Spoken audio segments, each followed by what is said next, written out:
Okay, all right, here we are back again. Welcome to our podcast on business forecasting for businesses, the PathQuest way. Before we start the episode, let's hear it from everyone. Tell us where each one of you have joined from, what country, what city, and you may also want to mention in the comments that what brought you here. If there's anything specific that you want us to cover in the podcast, mention that and as such, we're going to open up for Q&A at the end of the podcast. So yeah, you can hold it until then and mention in the comments later on. So thank you for tuning in. So in this episode, we delve into the intricate world of predictive analytics, exploring how businesses utilize data-driven insights to anticipate market trends, optimize resources, resource allocation, and make informed decisions. Join us as we uncover the tools, techniques, and strategies that empower organizations to navigate uncertainties and stay ahead in today's dynamic business landscape. I'm your host, Amit, and today we have a very special guest joining us to explore the fascinating realm of business forecasting. Well, before we jump in, let's take a moment to introduce our guest. Our guest is Joey Majansky, a seasoned business analyst with over a decade of experience in leveraging data to forecast business trends and drive strategic initiatives. Welcome, Joey. It's a pleasure to have you on the show. Yeah, thanks for having me, Amit. I'm excited to be here and discuss the intriguing world of business forecasting. Great, absolutely. So let's start with the basics. What exactly is business forecasting and why is it crucial for organizations in today's competitive landscape? Yeah, it's a good question. First, business forecasting essentially is the process of predicting future business outcomes based on historical data, market trends, various quantitative and qualitative factors. So it's kind of like peering through a crystal ball to anticipate what lies ahead for your organization. And in today's fast-paced, ever-changing business environment, accurate forecasting is more critical than ever. So it helps companies anticipate demand, optimize resource allocation, mitigate risks, and most importantly, stay ahead of the competition. Yeah, that's fascinating. And can you walk us through the process of business forecasting? How do analysts like yourself turn raw data into actionable insights? Yeah, absolutely. The process typically involves several key steps. First, we're going to gather historical data from various sources, such as sales records, market trends, customer feedback, economic indicators. Then we're going to clean and pre-process that data to ensure its quality, consistency. And then next, we're going to select appropriate forecasting methods based on the nature of the data. So, and the specific business context. So these methods could range from simple time series analysis to more advanced predictive modeling techniques like regression analysis or machine learning. Once we've chosen the right approach, we build and fine tune that forecasting model using, again, historical data, adjusting parameters and assumptions as needed. And then finally, we're going to validate the model's accuracy using techniques like cross-validation or out-of-sample testing. So the goal, at the end of the day, the goal is to create a reliable forecast that provides valuable insights for decision making. Right. It sounds like a complex yet fascinating process. And now tell me, how can businesses effectively utilize forecasting to anticipate market trends and stay ahead of their competition? Yeah.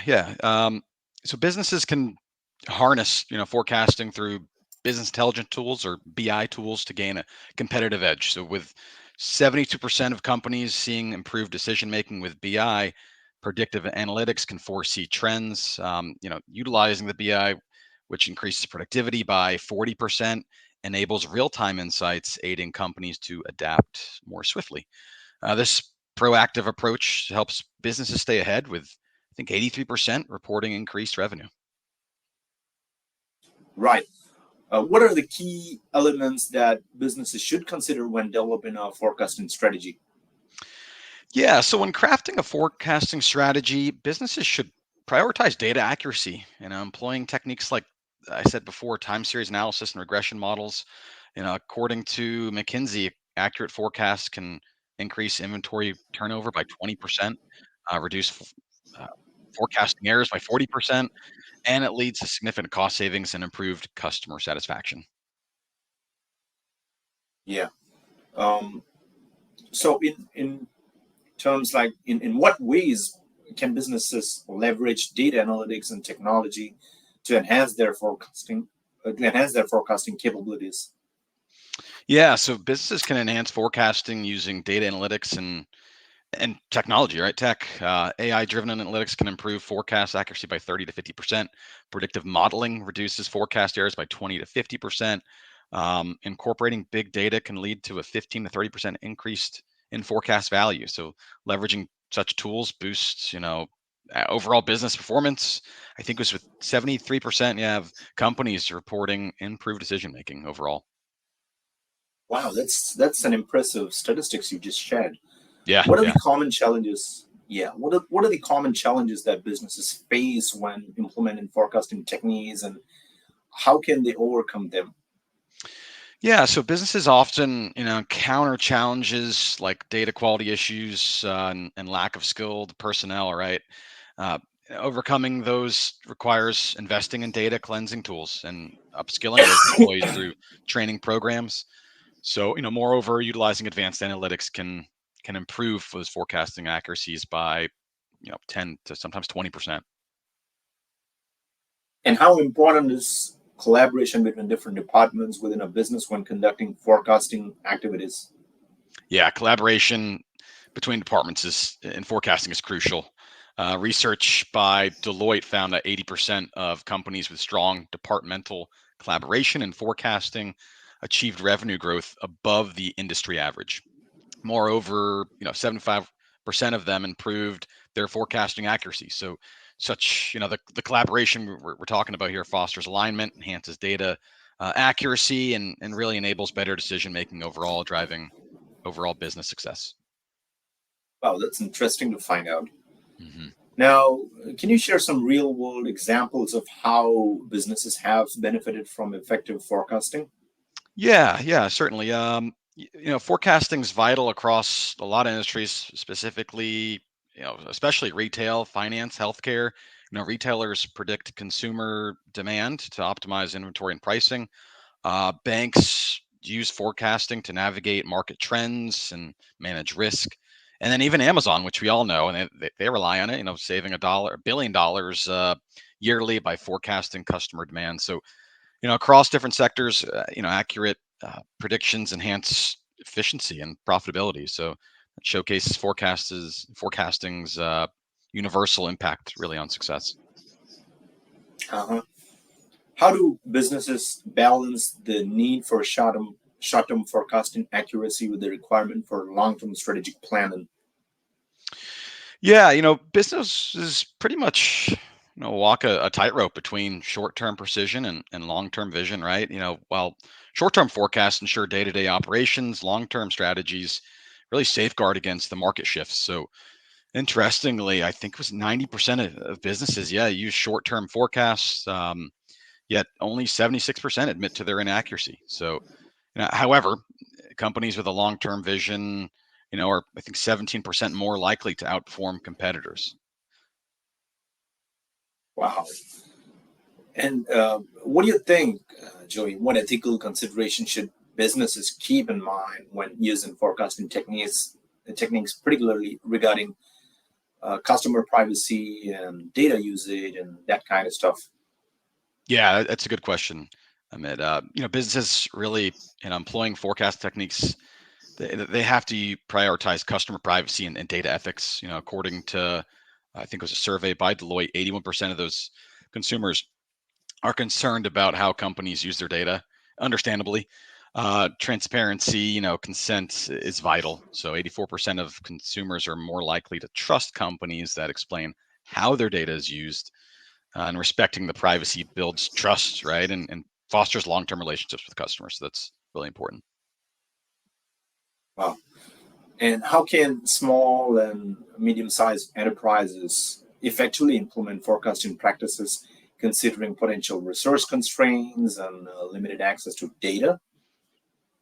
Yeah, yeah. So small and medium-sized you know, business enterprises, they can really leverage simple forecasting methods like moving averages or trend analysis. Despite what limited resources they might have, adopting those practices can yield to significant benefits. So, again, according to another survey by Deloitte, 82% of companies that implemented forecasting saw improvements in their decision-making process, leading to about a 21% increase in profitability on average.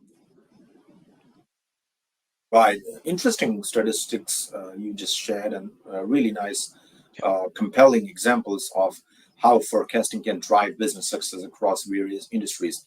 Now, before we wrap up, Joey, do you have any tips or best practices for businesses looking to enhance their forecasting capabilities?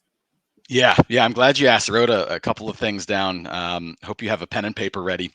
So here's a few key tips to keep in mind. So first, invest in advanced analytics tools and technologies that can help you analyze large volumes of data quickly and accurately.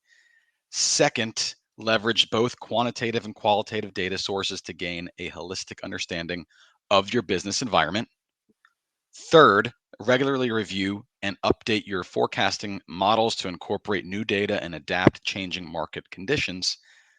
And finally, I think it's probably the most important, you have to foster a culture of data-driven decision making within your organization, where insights from forecasting are used to inform strategic initiatives and drive business growth. So just a few things I jotted down I wanted to share with everybody. Hopefully that helps.